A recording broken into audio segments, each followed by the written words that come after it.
கிருஷ்ண ஜென்மாஷ்டமி வர ஆகஸ்ட் 16ஆம் தேதி சனிக்கிழமை கொண்டாடப்பட இருக்கு. 5000 வருஷத்துக்கு முன்னாடி துவாபர யுகத்துல தேய்பிரை அஷ்டமி திதி ரோஹிணி நட்சத்திரத்தன்னைக்கு அவதரித்தாரு கிருஷ்ணர்.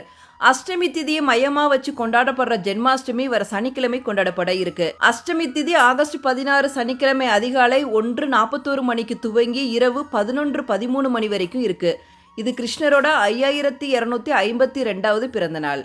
கிருஷ்ணர் பிறந்த நாளை எப்படி கொண்டாடுறது அப்படிங்கிறத பற்றி பார்க்கலாம்.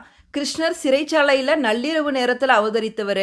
அதனால் சனிக்கிழமை மாலை 6 மணிக்கு மேலே ஜென்மாஷ்டமியை கொண்டாடுறது ரொம்ப ரொம்ப சிறப்பு வாய்ந்தது. குழந்தை பாக்கியம் வேண்டவங்க காலையிலேருந்தே கிருஷ்ணருக்காக விரதம் இருந்து வழிபாடு செஞ்சிங்கன்னா அந்த கிருஷ்ணரே உங்களுக்கு குழந்தையாக வந்து பிறப்பார். ஃபஸ்ட்டு பர்த்டே பேபியை நல்லா அலங்காரம் பண்ணி வச்சுக்கலாம். கிருஷ்ணரோட படம் இல்லாட்டி சிலை இருந்துச்சுன்னா அதுக்கு அழகாக மலரெல்லாம் போட்டு அலங்காரம் பண்ணி வச்சுடுங்க. வாசல்ல இருந்து கிருஷ்ணர் எந்த இடத்துல வச்சுருக்கீங்களோ அது வரைக்கும் பச்சரிசி மாவால் கிருஷ்ணரோட பாதத்தை